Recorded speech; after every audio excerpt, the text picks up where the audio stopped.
Welcome to the Invisible Wheelchair Podcast. It's Throwback Thursday. Today is a special introduction to this series of past podcasts that I like to bring back up because we've gotten an influx of more people downloading, and I thought it would be good to introduce them to some of the past podcasts. And starting with the very first one, which is what we're going to have today. And this really explains where Invisible Wheelchair Podcast got its name and its start. So here we go, back to the past.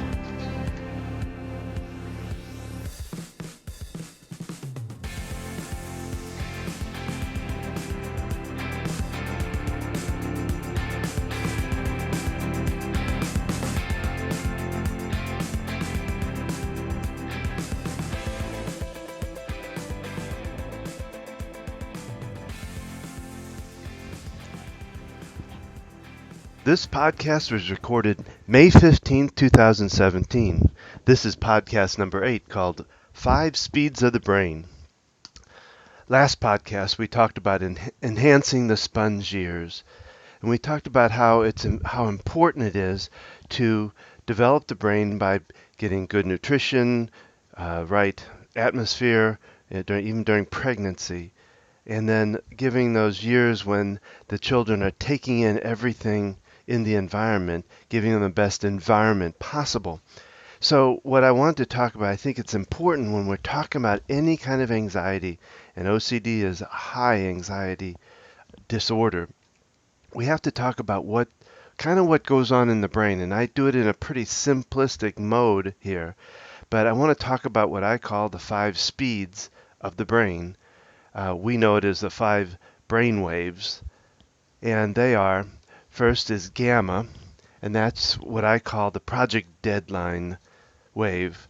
That's the one that gives you energy, that powers you up. Let's say you have a project due, and it's due tomorrow because you've put off. A lot of times kids do it. They put it off till the night before, or they put it off till a couple days before, and they have to get it done. They've got a deadline to hit, and they want to really amp it up. The gamma gives you the adrenaline. It gives you the energy that you need to be able to really get it done, to push yourself to get it done, the strength and get it done. Then we move down into the beta. I call the beta the everyday schedule brainwave. It's the one that gives you the more energy to be able to make it through your day, to get through your schedule of stuff to do that day. But it's not hyping you up too much. The next one is the alpha wave, and that is the wave that we're supposed to be on most of the time. That is the balancing wave. That is the calm Zen Buddha wave, I call it. And it's the peaceful, very calm, alert but calm place. Then we move down into theta, and theta is your go to bed, getting ready for bed mode. It is the wind down to getting into deep sleep. And then finally the delta, and that's the deep sleep, the restorative sleep that's so utterly important, especially as we talked about the sponge years, and we talked about even the pregnant mother, how important good sleep is in restoring the body's daily activities, daily functions. So that it becomes a very important wave for us to be in and to get in during the sleep times of our days. And unfortunately nowadays, especially with all the electronics and everything else, that is a very hard place to be. So here's what is supposed to happen in the brain in a natural place. The natural brain flows between all of those waves as needed. So if you do have that project that you need to get done, you can flow up into the gamma or into beta, depending on how urgent it is, I guess. And then when you're done, you flow back out, hopefully back into like an alpha state or at least a beta state. And that allows you to be able to perform the tasks that you need to get done and do them efficiently. It gives you the choice of which one to go into, which of those waves is going to be what you need at that moment, and it gives you flexibility to be able to flow around between those. Now, what happens in anxiety, and I believe we talked about this in previous podcasts, but it becomes fight or flight, which knocks us up into that gamma mode, which keeps us in that alert, attentive, hyperactive place where we're supposed to be for temporary spots, but not on a regular basis. And so we get stuck. The gear shift that shifts us between those, that gets that flow between the brain, gets stuck in one of those positions, in one of those places. And now I'll give you some examples. And again, understand, I'm not a doctor, I'm not a therapist, but this is what I've seen and some of the things I have learned, and I'm putting them into pretty much layman's terms, simplistic terms. But as an example, we're talking about OCD and the anxiety that's behind it. Well, those are stuck up in a place of gamma, where it's hyperactive. You know, the fight or flight situation's going on where parts of the brain are being shut down. Immune system, thinking, creative part of the brain gets shut down. And same time, it's building up adrenaline, cortisol, those things that keep us, that are made to get us strong and give us energy to be able to literally fight or to run. So we're getting stuck up in that gamma. Now, an interesting thing that I just within the last couple of years learned, I thought was very interesting. I never thought about it. Many times we talk about the ADHD a lot of times is stuck up in that gamma place where it's just in a really tough, hyperactive place. But something like ADD, which is not hyperactive, can sometimes be down more in a theta mode. And theta is that foggy place, that dreamy kind of drifting off to sleep place. And so an ADD person can be foggy versus hyperactive. So they just can't get their mind clear because it's kind of fogged over, kind of slept over. So those are just a couple of examples of how that stuck brain can work. Now, let's talk about some ways to get that flow back. Again, I go back to proper nutrition because, again, the stomach, the gut, and brain connection is huge. And I don't think people realize how much what they put in the gut, what they put in the stomach, affects the brain and how it operates. And if it's not operating right, it's going to kick into that anxiety place. So it's very important to do the proper nutrition. And I've talked a lot about this. The next is good deep sleep. And here is where I find that a lot of people, especially in this electronic age of ours, are not getting down into the deepest sleep, the restorative sleep that they need.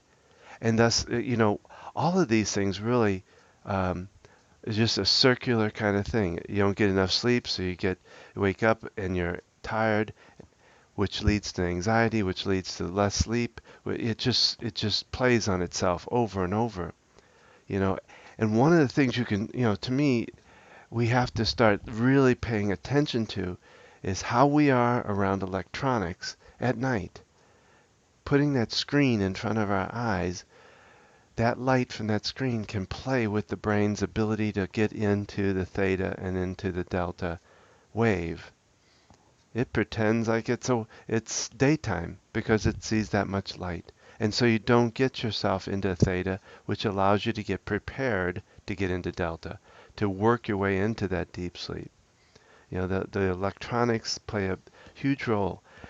What I see would be the best type of way to get to sleep is to be able, about 2 hours before you go to bed, you're taking time to maybe just read, take a good hot bath or a hot shower, do something that is less taxing on the brain to be able to get yourself early into theta and then down into beta. I'm sorry, down into delta.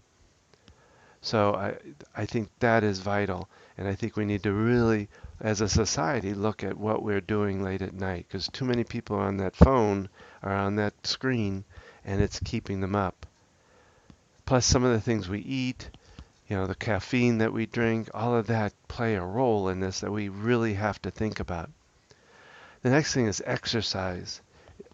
Again, the same thing, getting our body out, getting movement going. Movement can be a therapy all by itself. And as we know from as infants, movement was vitally important to the development of the neural pathways of the brain. And it doesn't stop just at infancy. Our movement can actually help recalculate and repath the brain. There's certain exercises. I do a lot of work with brain gym, and so I believe that movement can help. Plus, getting out, getting air, fresh air, getting sunlight, all of those things play a huge role. The next one is brain stimulation. And there's some simple things that you can do to keep yourself active. Something simple as doing puzzles can keep your brain stimulated. Puzzles. I do Scrabble. I love Scrabble, and I think it's important, again, to activate your mind. Have it calculate, have it uh, do a project, put a project together, things like that to keep the mind stimulated. I talk about part of that is doing creative activities. Even things as simple as writing with the opposite hand of what your natural writing abilities are. Every once in a while getting some crayons out. Even as an adult, there are now adult drawing books, which I think is really great, but most people think that's childish. But I think it can be very important to have that creative part of being able to do something. If you're right-handed, do it with your left hand, and do something that's out of the box, like getting a box of crayons out, playing with Play-Doh, things that can be sensory, that can help you move your hands. And again, it goes into these different games that you can even do, puzzles, math problems, word scrambles, Scrabble, all of that. Relaxation is another one. We do not relax enough. We are kind of a hyper society as a whole. And we have a hard time, many people have a hard time, just taking even 10 minutes out of their day to do nothing but sit back, take deep breaths, and relax. It is, again, vitally important that we give our body time to relax. We can run our cars and run them and run them and run them, but if we don't take care of them, if we don't let them rest some, they're going to wear out faster. And the same is true for us, and even more so. So another activity we can do for the brain, of course, is the alpha stim, which is the device. In fact, as I speak, I have it clipped to me because I like to keep my brain revitalized. And the alpha stim does that. It's a device that I use with my clients. I also sell it. It is a device that is sending multiple frequencies into the brain very gently, not a shock treatment. And in doing that, it has helped to repath the brain paths that we have up there that may be out of sync, the frequencies that are out of sync that need to be rebalanced. And it does wonders. It does, I almost like to say it does miracles, because I've seen it work for pain, insomnia, depression, and anxiety, and all the realms around that. Another one, and I talk about this one because this is what I do, and I'm going to do a podcast specifically on it at one point, but it's EFT, Emotional Freedom Techniques, better known as tapping, and that is where I am trained and have my certificate in, is Emotional Freedom Techniques, or tapping. Very similar to acupuncture, just without the needles, and it does wonders to bring down anxiety, fight or flight, and all of that. And of course, finally, the other thing that can be used is medications. And as I do what I do, I'm doing it naturally. I'm doing it without, in a non-medical format, without medication. And at one point in my life, I was an anti-medication person because I just didn't feel like they were made for us and doing the things they need to do. But since my heart attack in 2011, I've changed my view on it and understand how important the medical world is and how important medicine is and can be. I just believe that it has to be used in a process that is necessary. And so I always like to use it as last resort. And I want to make sure, as we have tried to do with our kids and with ourselves, is to make sure we're taking the right medicines at the right time for the right reason, and that they are not causing such deep side effects that it's actually hurting us more than it's helping us. So I do believe in the medical world. I believe there's some wonderful doctors out there, wonderful nurses, all of that. But I do believe that it is to be more of a last resort or an emergency situation, and that the alternative world and the medical world will hopefully someday blend beautifully, because they both have so many things to offer that we need to realize as a society. And that's one of the reasons I do this podcast, is to get out the message that things can be done blended beautifully with medicine to work so much better. So that is it for right now for this podcast. I hope that this has been helpful to understand the flow of the brain and how it basically operates. Now, understand basic, because again, this is very much in layman's terms. I always suggest, as I do in this, to seek other medical professional help in what you're doing. But I hope this has been helpful. Thank you.